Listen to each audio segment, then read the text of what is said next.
I discovered my wife was cheating. What I did next will leave you speechless. I always thought I was a patient man, someone who could weather any storm. My life was good, better than good even. I had a beautiful wife, a successful career, and a lovely home in a quiet neighborhood. Everything seemed perfect, or so I believed. It began innocuously, with something small that was easy to dismiss. Her phone buzzed on the kitchen counter while I was preparing dinner. Curious, I glanced over. It wasn't the usual text from a friend or colleague. No, this one was different, just an initial, L. The message read, "Asterisk can't wait to see you tonight. Same place as last time, asterisk." Those words hit me like a punch in the gut. I didn't react immediately. I didn't pick up the phone or demand an explanation. Maybe it was nothing. Maybe it was a misunderstanding.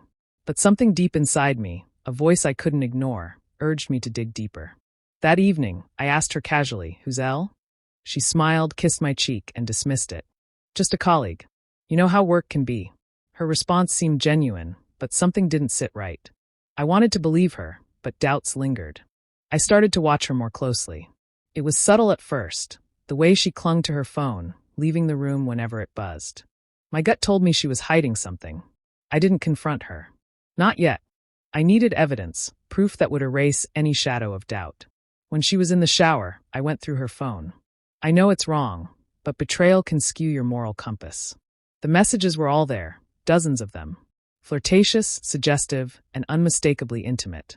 They spoke of secret rendezvous, stolen moments, and promises of more. My suspicions were confirmed, and the dagger of betrayal twisted deep into my chest. How long had this been going on? A year? Longer? I sat in silence, staring at the screen, my mind a whirlwind of emotions. Rage, hurt, humiliation, they all fought for dominance. But I didn't lash out. I wouldn't let my emotions control me. If she thought she could play this game, I'd show her that I could play it better. My revenge would be slow, calculated, and devastating. I started with her lover, L. I didn't know much about him, but a little research revealed he was a rising star in real estate. Ambitious, eager to impress, and heavily reliant on his reputation. I began attending industry events where I knew he'd be. Slowly, I insinuated myself into his world. I played the role of a potential investor, someone worth impressing. Over time, I earned his trust. Then I began to sabotage him. A failed deal here, a missed opportunity there. I whispered things to his superiors, planting seeds of doubt about his competence. Gradually, his confidence eroded, and his career began to falter. The beauty of it was that he never suspected me. He thought it was bad luck, circumstances beyond his control. Meanwhile, I turned my attention to my wife. Subtle manipulation became my weapon. I'd move her belongings, a misplaced set of keys, a jacket that vanished and reappeared days later. Little things that made her second-guess herself. I sowed paranoia and unease, all while maintaining the facade of a loving husband. She was unraveling, and she didn't even realize I was the one pulling the strings.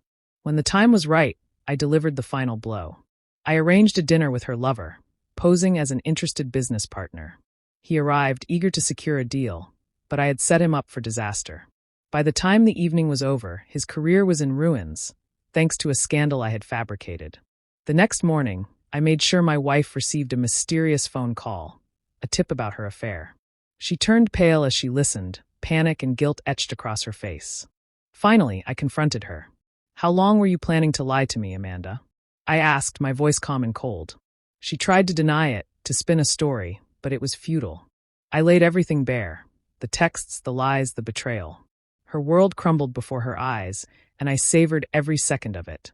But I wasn't done. I exposed her affair to her family, her friends, and her colleagues. Her lover, already ruined professionally, was abandoned to deal with the fallout of his own making. She had nowhere to turn, no one to lean on. Months passed, and I discovered she had started seeing someone new, someone unaware of the chaos she had left behind. But I was always one step ahead. I planted seeds of doubt and discord, ensuring that her new relationship would follow the same path of destruction. Revenge, I realized, was not a single act but a symphony of carefully orchestrated moves.